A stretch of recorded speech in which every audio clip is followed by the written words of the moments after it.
Step, Marcus Pierce here with you. Hope you are humming along. And I got to say, big thank you. The marketing machine is beginning to gain some momentum. You guys are so kind.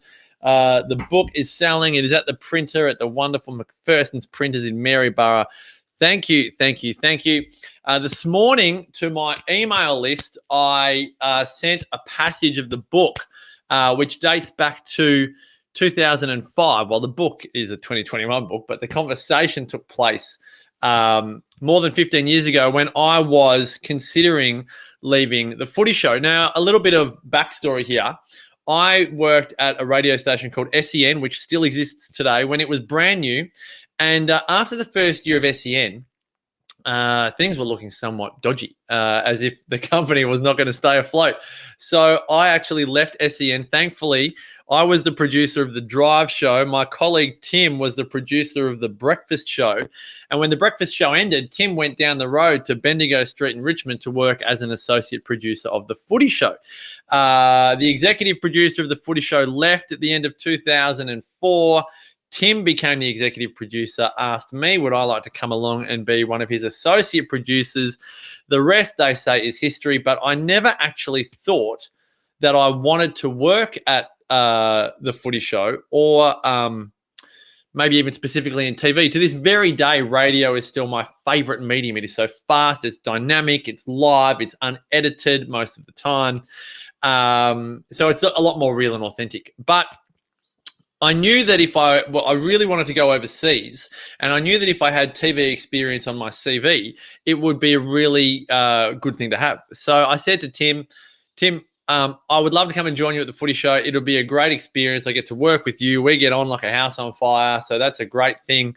We don't really know what's happening at SEN, so let's jump ship whilst we can. Save yourselves, and that's what we did.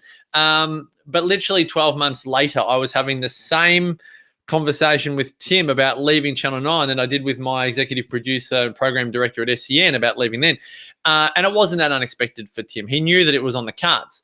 But when I was grappling with the decision, am I leaving a career? I'd been working in the media for 6 or 7 years. I was 25. I was an up-and-comer, so to speak. I had a bright future ahead of me media-wise, and I was considering very seriously bringing this to a halt to go and travel the world. I wanted to go and see a lot of sport overseas, but I just really wanted to what is it? I wanted to stretch my wings. They're not really wings, are they? They're wings. Anyway, I wanted to do this. I wanted to flap my wings, and I wanted to go and see the world. And Tim, who, again, I tend to be attracted to people in life that are 7 or 8 years older than me. My great mate, Damien Christoph, 7 or 8 years older. I reckon Tim might be 7 or 8 years older. And he said, Marcus, you are the most important person in your world.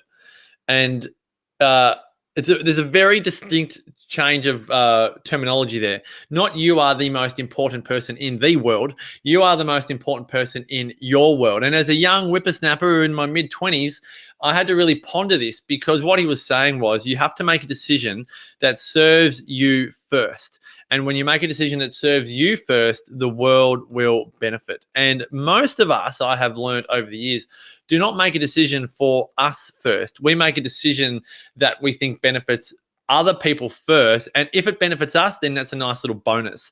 But if it doesn't, we have this social kind of honorary badge that we get to share with people that, we sent our kids to this school, or we bought somewhere we didn't want to live because it would serve us in this way, or we did something for others even though we didn't really want to, and we worked extra hours even though we didn't get paid, and secretly we resented it, and we didn't answer back in the house because we didn't want to cause a fight. And we have this tendency to please others ahead of ourselves. And the advice I received from Tim back in 2005 has stuck with me for my whole entire life, and it is one of the filters that I use to make big decisions in my life. And the filter is, does this benefit me? And the metaphor I use in the book is a water jug, a water pitcher. And I'll share this with you because I think, this is a really easy way to think of your life, your daily life, your monthly life, your yearly life. And I ask you, are you giving to yourself first? So here it is. Consider this metaphor. Visualize a jug full of water. Its ingredients are your time, your energy, your love, and inspiration. Each day you wake up and it's full. The jug is full. Who has the first sip? For many parents, their children take the first sips, and after school drop off, their employer or the house gets the next gulp. And as the day wears on, everyone else is drinking out of the jug of your energy, your time, your love and inspiration. Yet who is giving the water away? You are. And what happens? After a while, the jug is empty and dry. As a result, you feel empty and dry too, bitter, resentful, and feeling helpless. To turn it all around, over time, you find that not only does the jug refuse to fill itself each night, you've lost the art of filling it up yourself. And my dear friend Kim Morrison is the master of this. We call it self-love in the modern world, learning the art of giving back to yourself. She wrote an incredible bestseller called The Art of Self-Love, went gangbusters all around the world. And it's because many of us have recognized that over the years, we have been so busy giving that jug of our love, energy, time, and inspiration to others that we have to relearn how to give it to ourselves first. And I think that is just such a massive life lesson. I think it's a really big lesson. Good morning. Sorry, I've now seen the chat. Sorry, I had the wrong page up. Hello, Jesse. Hello, Julie. Hello, Debbie. Hello, everybody. Love this. Honor yourself first and watch the natural ripple effect. I'm with you, Julie. I think it's so massive that we give people the benefit of the best of us, not the dregs. You know, Sarah and I often in parenting land, we get to the end of the day and we're like, oh, will we sit on the couch and have a chat, or will we just go to bed because we're both so knackered? And, you know, sometimes when that gets really bad or really big or whatever you want to call it, it's like, oh my gosh, we're only giving each other the dregs of ourselves. And we need to get some home help in to be with the kids for a couple of hours so we can go and have lunch together or have a coffee or go for a walk on the beach or just say, how you going? How's your world? And the rest. I just came back from Melbourne on Sunday, and yesterday was Monday, and we got to the end of Monday night, and Sarah Bear's like, babe, I haven't even asked you about your trip. It's been so literally as I parked the car. Any of you that are parents, you can imagine this. I parked the car just on the street out there. I've got 4 children. They risk life and limb. They cross the road without Sarah's permission to come to my front door, my driver's side door, to pretty much climb on me. And from that point on, the kids are all over me. Sarah would go and, you know, what she might do, she might start cooking dinner or doing washing, or she actually went down to the beach, thankfully. Got a bit of chill time, but our daughter Maya went with her. I had 3 boys. Anyway, we've been like pretty much like that as soon as I've come home. I took Tommy to hospital yesterday because he had a plaster cast we had to take off. Many of you can imagine just the wins of life, and cultivating time for self is an art. It is an absolute art. But if you don't have the philosophy and the belief that you are the most important person in your world, the busyness and the rush of daily life will suck all that energy out. The water that you are giving to the world, that is almost empty. I won't pour it on my microphone. That will be taken from people like left, right, and center. They will suck the life out of you, as we like to call it. And you get to the end of your life and you think, holy moly, did I actually give anything to myself? Or was I just caught up in the rat race of giving to everyone else, my kids, my employer, my colleagues, my friends, my community? I mean, how many boards and school communities and P&Fs and organizations can you be on if you're not on the community of yourself? You know, are you on the board of you? Who's looking after you, Inc., you, PTY, LTD? Who is selling the tickets to come to the movie called Your Exceptional Life?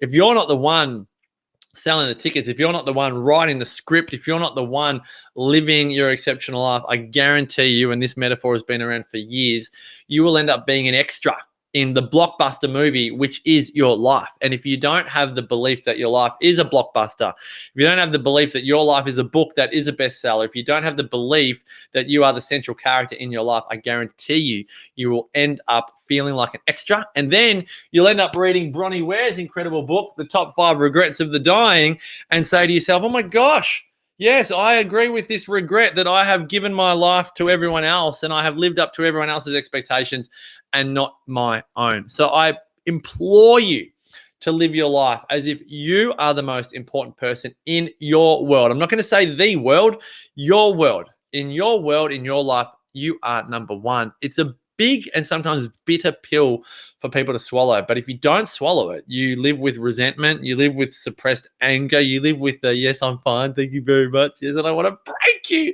You know, there's this passive aggressive toxicity that comes when people are so deficient in giving to themselves. So I encourage you to, again, live with that philosophy. I'm going to recommend some books here. Bronnie Ware's Top 5 Regrets of the Dying. If you've made mistakes in your life, you can turn it around. You don't have to live with regrets. You can cleanse those mistakes whilst you're alive. Kim's book, which is in my beautiful wife's bedside drawer, it lives there. And then if you haven't pre-ordered Your Exceptional Life, I'll put the little flicker up here. It's literally my name /pre-order. It's at the printers. You could go and raid McPherson's in Maryborough, Victoria, if you want to go and steal a copy, but I'm sure there's security there. So you're probably better off just paying your $27.95. I'll deliver it to you for free, and I'll put a little love note in there because Damo told me to put a love note in every book, and I would do that anyway. But I'm not going to write that on the website because I think it's self-serving and it looks a bit egoic, and I would do that naturally because I am so grateful that you would choose to buy the book. So, folks, you are the most important person in your world. I want you to remind yourself of that. If you want to go all mantra-y, then tell yourself this every single day. I am the most important person in my world. I am the most important person in my world. You can run to it. You can jog to it. You can dance to it. You can sing to it. Do whatever you like. You can throw a ball to it. I am the most important person in my world. Woo! Do whatever you want, folks. I don't care. As long as you live your life as if you are the most important person in your world. All right.